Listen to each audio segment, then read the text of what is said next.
Que vídeo poderoso para começarmos nosso sábado, a nossa reflexão de estarmos na presença de Deus. Eu quero deixar aqui um abraço muito, mas muito forte para você que está conectado conosco, conectado com a igreja no norte do Pará, com os nossos irmãos e irmãs e com todas as pessoas que estão nos assistindo ao redor deste mundo maravilhoso. Este mundo que precisa ver Jesus voltar muito, mas muito em breve. Nós precisamos ir para o lar, nós estamos cansados. E eu penso que a Associação Norte do Pará está trazendo ou promovendo um movimento que começa amanhã, que com certeza nós iremos para o lar muito mais rápido. Eu acredito nisso, porque vocês estão tratando de uns assuntos mais importantes que nós temos na nossa vida espiritual. Então eu quero pedir para que você possa participar dessa experiência com Deus. Eu quero pedir para que você possa se envolver durante esses 40 dias e ver a sua vida sendo transformada. Se eu pudesse falar ou escolher um tema para a minha fala hoje, o tema seria Geração Big Mac. Bem, eu não estou falando aqui ou promovendo um sanduíche que, quem sabe, não é muito saudável para você. Mas eu estou me referindo a um estudo que foi feito aqui nos Estados Unidos sobre a religiosidade das pessoas. Preste atenção o que foi encontrado nessa pesquisa.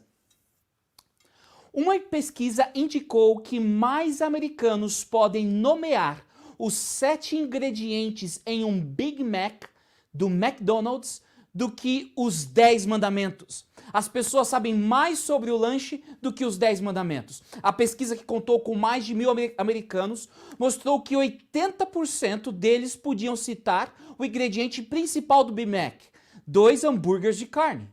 Mas menos de 60% se lembrou do mandamento não matarás. A pesquisa também descobriu que apenas 45% podiam se lembrar do mandamento honre seu pai e sua mãe, enquanto 76% se lembram do ingrediente do Big Mac, alface, 75% de pão de gergelim, 66% de molho especial e 62% de picles e 60% de queijo. Os americanos conhecem muito mais sobre um sanduíche do que os 10 mandamentos. Que triste realidade! A realidade que nós vivemos, onde as pessoas elas não conhecem a palavra de Deus, o básico, o fundamental. E uma das razões pelas quais nós nos encontramos nessa geração que podemos definir como geração Big Mac, que desconhece a mensagem de Deus para nós, é a falta desta importante área da vida que chama-se formação espiritual. Pessoas não estão tendo ou experimentando esse processo que vem do céu para mudar vidas. Esse processo que nos leva a escutar a voz de Deus através da Bíblia, de falar com Ele através da oração, de sermos fiéis a Deus nos dízimos e ofertas, de participarmos dos cultos, dos pequenos grupos. O nosso mundo carece de uma formação espiritual. E a falta dessa informação nos leva a um problema de transformação. Se as pessoas não estão sendo expostas à palavra de Deus, se as pessoas não têm uma comunhão com Deus, elas estarão enfrentando um problema de transformação. E as pesquisas indicam isso. Olha o que o Gallup descobriu. Há muito pouca diferença no comportamento dos que frequentam igrejas ou não, em uma ampla gama de aspectos, incluindo mentira, trapaça e furto. Veja, esse estudo, ele faz agora uma comparação com aqueles que frequentam a igreja e com aqueles que não frequentam a igreja. E a conclusão desse estudo é que o comportamento entre aqueles que atendem a igreja, que vão à igreja, e aqueles que não, são o mesmo. Eles estão mentindo no mesmo nível, roubando, furtando, adulterando no mesmo nível. Então o que nós vemos aqui é uma consequência de uma formação espiritual que não somente falta no mundo, mas falta dentro da igreja. Porque a formação espiritual, ela visa transformação. Eu vou repetir para você. A formação espiritual, ela visa transformação. E se você simplesmente está sentando na igreja ano após ano e não está sentindo o processo de transformação, eu quero falar com você hoje, para que Deus possa falar ao seu coração. Eu quero orar e suplicar que o Espírito Santo possa tocar no seu coração. Nós não vivemos no momento que podemos brincar de sermos cristãos. Nós precisamos vestir a camisa. Nós precisamos ser cristãos de realmente. Lembre das palavras de Jesus que ele disse aos fariseus que frequentavam todos os cultos: ai de vós, escribas e fariseus, hipócritas, porque sois semelhantes aos sepulcros caiados, que por fora se mostram belos, mas interiormente estão cheios de ossos, de mortos e de toda a imundície. Sabe, Deus, ele está mais preocupado com o seu coração, com a fonte das suas palavras, das suas ações, do que até mesmo as suas ações e comportamentos. Porque você pode adestrar o seu temperamento. Você pode cuidar do seu comportamento. Você pode segurar e falar aquela voz baixinha, que fala como uma ovelha, mas não é uma ovelha dentro. Deus está preocupado com o seu coração, com a fonte das suas emoções, dos seus pensamentos. E esse processo na presença de Deus, ele visa não uma mudada de fachada, mas uma transformação no interior. Nós precisamos vivenciar aquilo que Jesus disse a Nicodemos. Nós precisamos entender.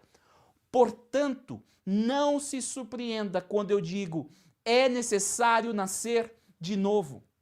Muitas vezes nós entendemos que a mensagem do nascer de novo é para aquele que nunca aceitou a Jesus Cristo, para aquele que nunca caminhou e entrou dentro de uma igreja. Mas, queridos, a mensagem de nascer de novo são para os membros e líderes da igreja. Quando você analisa João capítulo 3, para quem Jesus estava falando? Jesus estava falando para Nicodemos. Quem era Nicodemos? Era uma pessoa que frequentava a igreja, era um líder da igreja. E não era qualquer líder. Se ele fosse colocar no contexto adventista a nível mundial, Nicodemos era um dos vice-presidentes da Conferência Geral. Se fôssemos colocar a nível da divisão sul-americana, Nicodemos, quem sabe, seria um departamental da divisão. Se fosse a nível de união, quem sabe ele seria um secretário ou tesoureiro da união. Na sua associação seria o líder, e na sua igreja ele seria, quem sabe, o líder, o ancião. Nicodemos era uma pessoa importante, e Jesus diz para Nicodemos: Nicodemos, você precisa nascer de novo. Nascer do Espírito, não da fachada, não do exterior, mas do Espírito. E você não consegue, não pode controlar o Espírito Santo. O processo de transformação é uma obra divina que Deus quer operar na sua vida. É um processo que o Espírito Santo realiza em você. Eu não sei se você já tentou soltar pipa. Eu não sei se é pipa que vocês falam no Pará, ou papagaio, ou quem sabe alguma outra frase. Mas você já tentou soltar pipa dentro de casa? Eu lembro quando eu era pequeno, eu queria soltar pipa e muitas vezes minha mãe não deixava. Então eu abria ali, eu pegava meu pipa, meu papagaio e começava a correr dentro de casa, para cá e para lá, para cá e para lá. Sabe, muito esforço. E o meu pipa não subia muito, não ficava muito, sabe, no alto, ele logo caía. Queridos, o que muitas pessoas estão fazendo é tentando se transformar sem o ar, sem o espírito, sem o movimento, muito esforço. Se você quer que o papagaio ele possa subir, você precisa ir ao encontro do vento, sair de dentro de casa e, se possível, subir no monte onde o vento ele é evidente. E o que eu quero dizer com esta ilustração é que eu e você somos convidados por Deus para sermos transformados. A transformação é o movimento do Espírito Santo na vida do cristão, mas cabe ao cristão ir ao encontro do vento, ir ao encontro do Espírito Santo, para se colocar numa posição que o Espírito Santo possa mudar e transformar a sua vida. É a nossa obra, é a nossa responsabilidade de estar conectado à videira. Jesus disse em João 15, verso 5, sim, eu sou a videira, vocês são os ramos. Quem permanece em mim e eu nele produz muito fruto, pois sem mim vocês não podem fazer coisa alguma. Você vê, a transformação é uma obra de Deus, mas eu preciso estar conectado com Deus, eu preciso estar disposto, eu preciso criar espaço para que Deus possa realizar a sua obra em mim. É por isso que o apóstolo Paulo, ele é tão claro ao dizer a carta dos Filipenses, trabalhe com afinco a sua salvação, pois Deus está agindo em vocês, dando-lhes o desejo e o poder de realizarem aquilo que é do agrado dele. Veja, nós não podemos nos salvar, contudo, Deus quer nos salvar. E a salvação não é simplesmente a salvação da consequência ou do poder do pecado, ou do castigo do pecado, mas Ele quer nos salvar do domínio do pecado em nossa vida. E eu e você temos um espaço nesse processo de nos colocarmos à disposição para que Deus possa fazer a obra que Ele está tentando realizar em nós. Existe uma sinergia entre Deus e o ser humano. Deus, ele inicia, é salvação pela graça, e só pela graça. Mas eu preciso me colocar como discípulo, de tal maneira para que Deus possa ter acesso à minha vida e possa fazer a obra na minha vida. E pastor, como é que eu faço isso? Como é que eu me coloco para que no local onde o Espírito está ventando, onde o vento está passando, como é que eu me posiciono para que Deus possa fazer a obra na minha vida? Aqui vem a resposta para você. Disciplinas espirituais. As disciplinas espirituais, elas nos posicionam para que eu e você possamos ser acometidos, arrebatados, atingidos pelo poder do Espírito de Deus.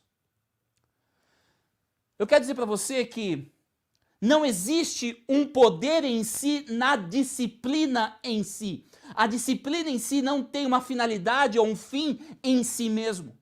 Mas a disciplina espiritual nos coloca em tal local, em tal posição, diante de Deus.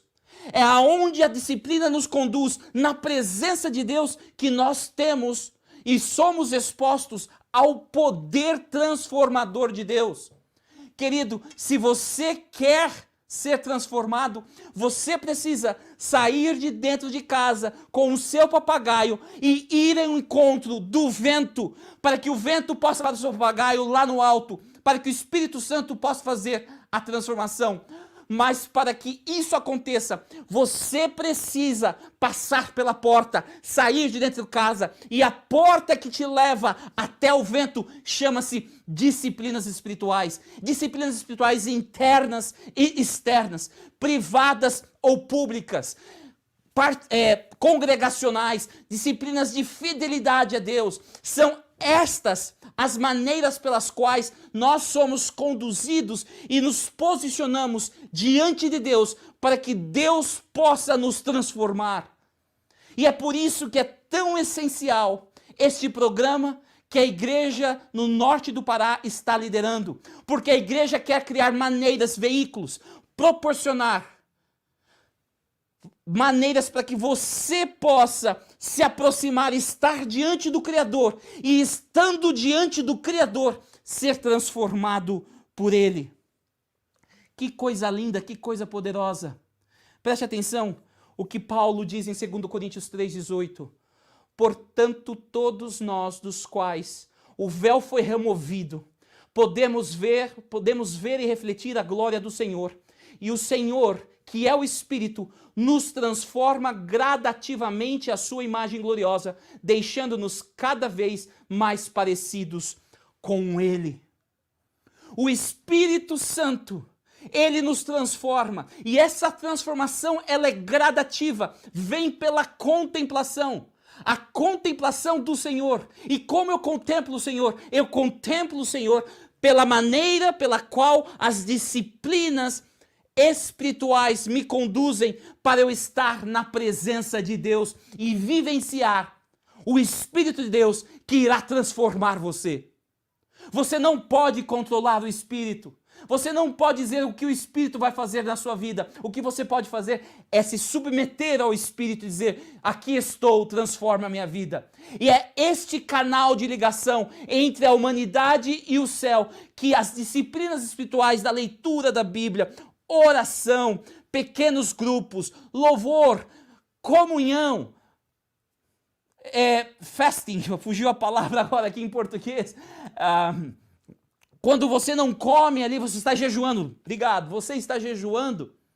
São estas disciplinas e tanto outras que vocês têm até no seu manual, coisa linda que vocês estão recebendo, que fazem de você um espectador para ser transformado. Transformado de que maneira? Preste atenção. A transformação que Jesus quer fazer de você não é uma transformação de fachada, como já falamos. É uma transformação que começa no seu coração, no seu interior e que transborda para o lado de fora. E de certa maneira, a transformação é uma transformação da mente, dos pensamentos, das ideias. A transformação que Deus quer realizar em você é uma transformação do caráter. Ele quer mudar quem você realmente é. Uma transformação dos relacionamentos. Deus quer que você ame como Jesus amava. Uma transformação dos hábitos, do seu comportamento. Uma transformação do seu serviço, uma transformação da sua influência. E toda essa transformação, ela tem como referência a pessoa de Jesus Cristo. Porque a transformação do Espírito, esse processo, é um processo que nos leva a ser mais como Cristo Jesus. Mas qual é a natureza dessa transformação? Preste atenção aqui. Romanos 12, verso 2. Não imitem o comportamento e os costumes deste mundo, mas deixem que Deus os transforme. A palavra transformar aqui, metamorfo, ela traz ou dá dessa palavra grega que sai a palavra que nós conhecemos como metamorfose. Então ali quando diz, deixe que Deus vos transforme, que Deus faça uma metamorfose em você. E o que seria uma metamorfose? Metamorfose refere-se às mudanças que ocorrem na estrutura, na forma ou função como resultado de um desenvolvimento. Preste atenção. Outro dia eu conheci uma pessoa e eu perguntei para ela, o que você faz, né? Como você trabalha? Você trabalha no quê? Né? Faz o quê? E essa pessoa falou assim para mim, eu sou um... Eu não encontrei essa palavra em português. Ele falou, Desirology. E eu não sei, encontrei essa expressão em português. Não existe essa profissão em português. Ele falou assim, eu sou um desirology. Aí eu falei assim, me desculpa, eu sou imigrante, eu não sei todas as palavras em inglês. O que significa desirology? Aí ele riu e falou assim, não, nem os canadenses sabem o que significa desirology. Aí eu falei, tá bom, o que é um desirology? Aí ele falou assim, um desirology é uma pessoa que trabalha numa agência fúnebre. Aí eu perguntei para ele, você está falando que você é um agente funerário? Não. Desirology é uma pessoa que ela é especialista em fazer maquiagem em defuntos. Eu sei que no Brasil nós temos o que chama-se tanatopraxia, né? Aquelas pessoas que cuidam e preparam o corpo, né, para o sepultamento. Mas, teoricamente, existe um segmento aqui na América do Norte, onde existem pessoas que a especialização deles é fazer o defunto parecer mais bonito. Queridos, Deus não quer que você seja um defunto mais bonito. A transformação que Deus quer fazer em você não é uma transformação do exterior, é uma transformação do interior, uma metamorfose. Ele quer pegar o velho homem e, através do poder do Espírito, transformar num novo homem. É esse tipo de transformação que Deus quer fazer em você, até o momento que você possa passar e seja completamente transformado na imagem de Jesus Cristo. Oh, meus filhinhos queridos, sinto como se estivesse passando outra vez pelas dores de parto e por sua causa, e elas continuarão até que Cristo seja plenamente desenvolvido em vocês. É dessa maneira que a transformação que Deus quer fazer, não mais transformação exterior, Ele não quer fazer um defunto parecer mais bonito, Ele quer transformar a sua vida, o seu interior, para que você possa pensar, agir, se comportar como Jesus Cristo. E esse processo esse processo de metamorfose passa através, ou ocorre através das disciplinas espirituais que nos posicionam para recebermos o vento de Deus. Rapidamente, nos 7 minutos que nos restam, eu quero conversar com vocês sobre as 4 fases da vida espiritual, como nós encontramos em 1 João. Em 1 João, nós lemos o seguinte, verso 8. Contudo, o mandamento que lhes escrevo é novo. Este mandamento é verdadeiro e a sua verdade é vista em vocês, assim como foi vista em Cristo.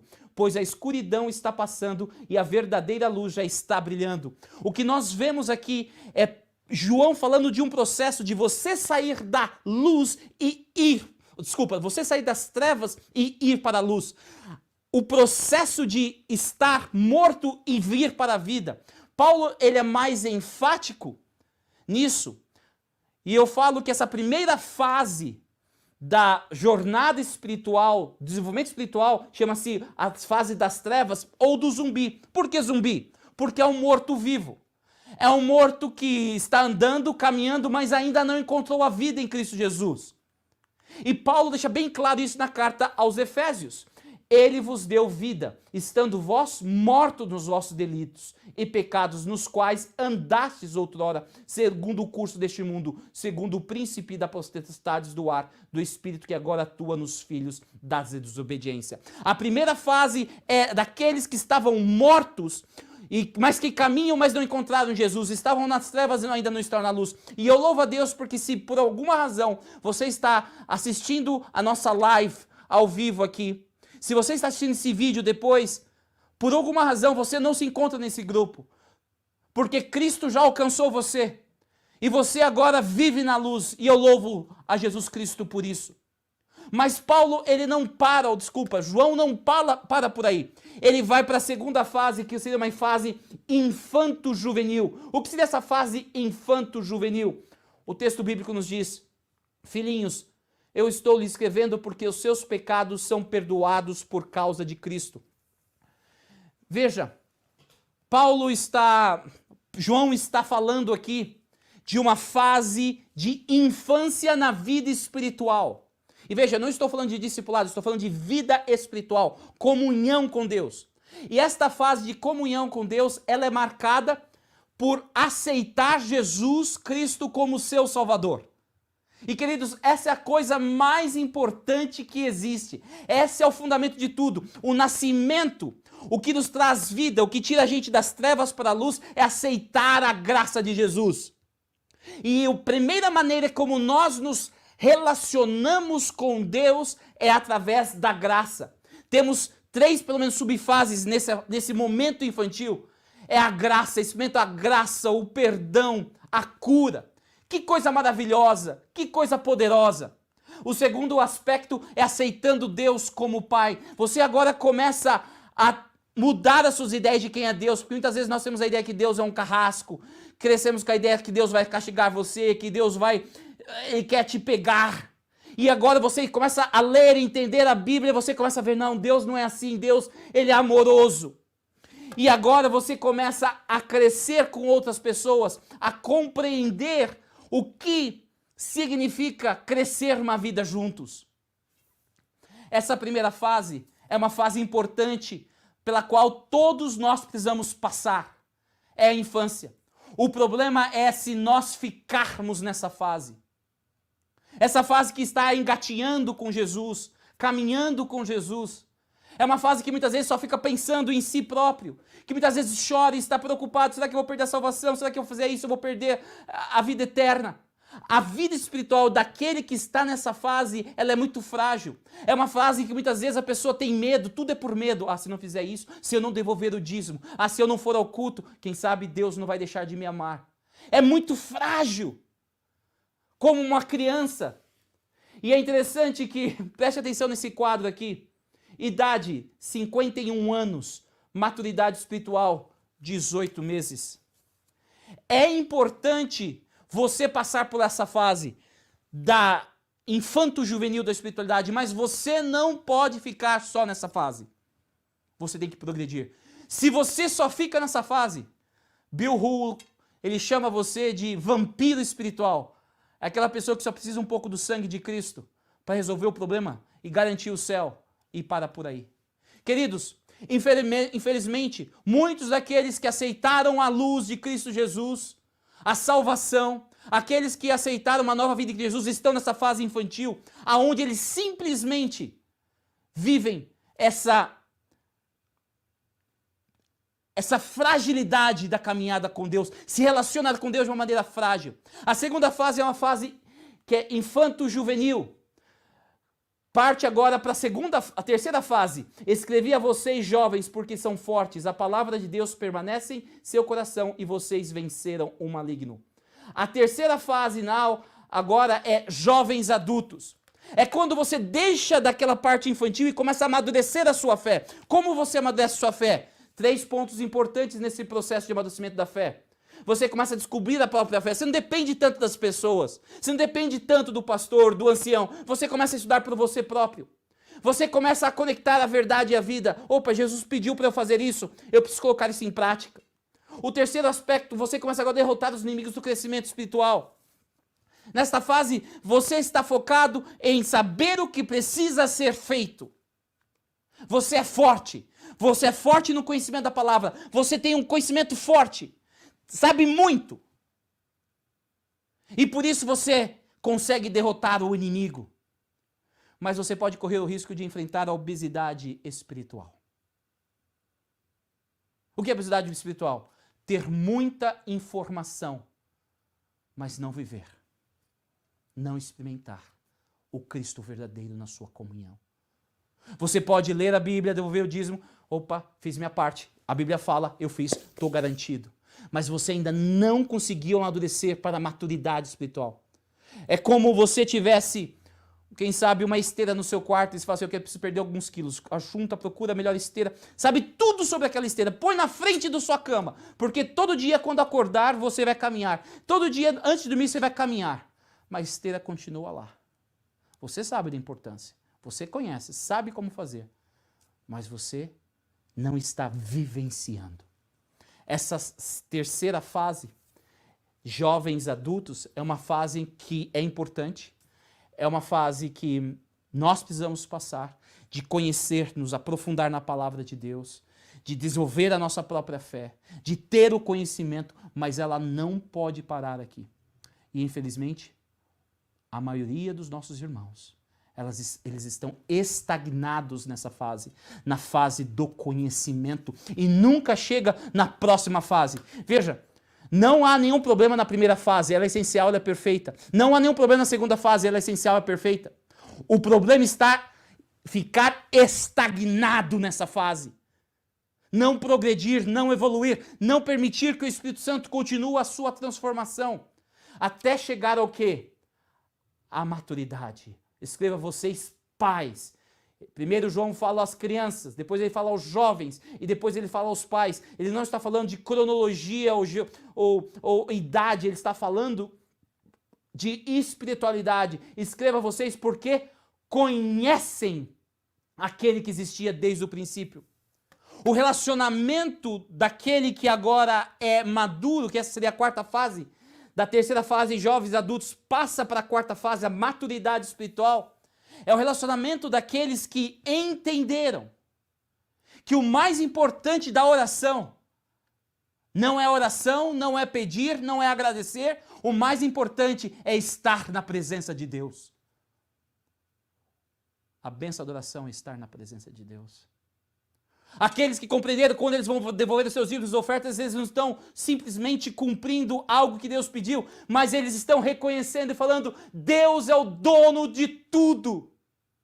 Ele é dono da minha vida e eu louvo a Deus por isso. Eis aqui os meus dízimos, minhas ofertas.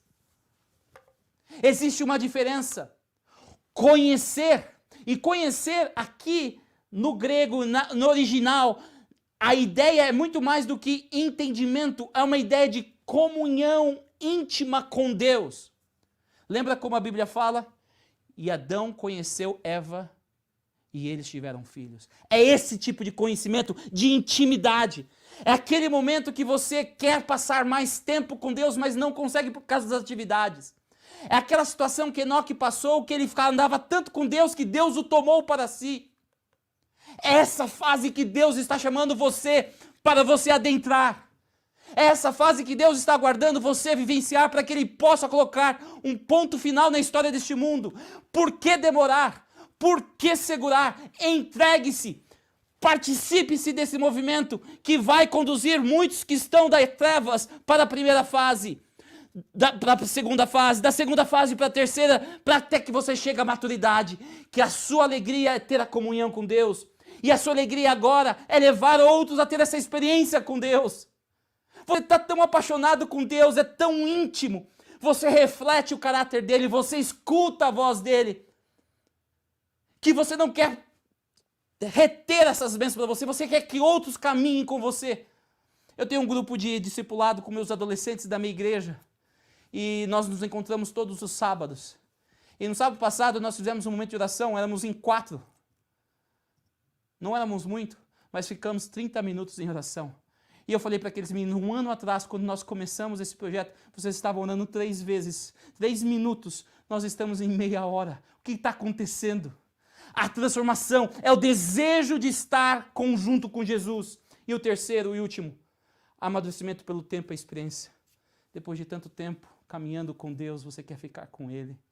Você entende a voz dEle, você não se abala com os acontecimentos. Você não se assusta, você confia. Quando você passa por essa fase, você pode dizer: assim já não sou eu quem vive, mas Cristo é quem vive em mim. E essa vida que vivo agora, eu a vivo pela fé no Filho de Deus, que me amou e deu a si mesmo por mim. Querido irmão, querida irmã, discipulado é a arte da imitação. Como a gente assistiu naquele vídeo, imitar a Jesus. Só que imitar a Jesus, ele ocorre pela habitação de Jesus em nossa vida. Vou repetir. A transformação, a imitação de Jesus, ela ocorre pela habitação. E o que nos habilita, o que nos leva a ter esta comunhão com Cristo Jesus? As disciplinas espirituais. Que Deus te abençoe. Que Deus te fortaleça e que você possa escutar a voz do Espírito Santo e dizer sim, eu vou fazer a minha parte para que o Espírito Santo possa fazer a obra que Ele deseja fazer na minha vida. Que Deus te abençoe.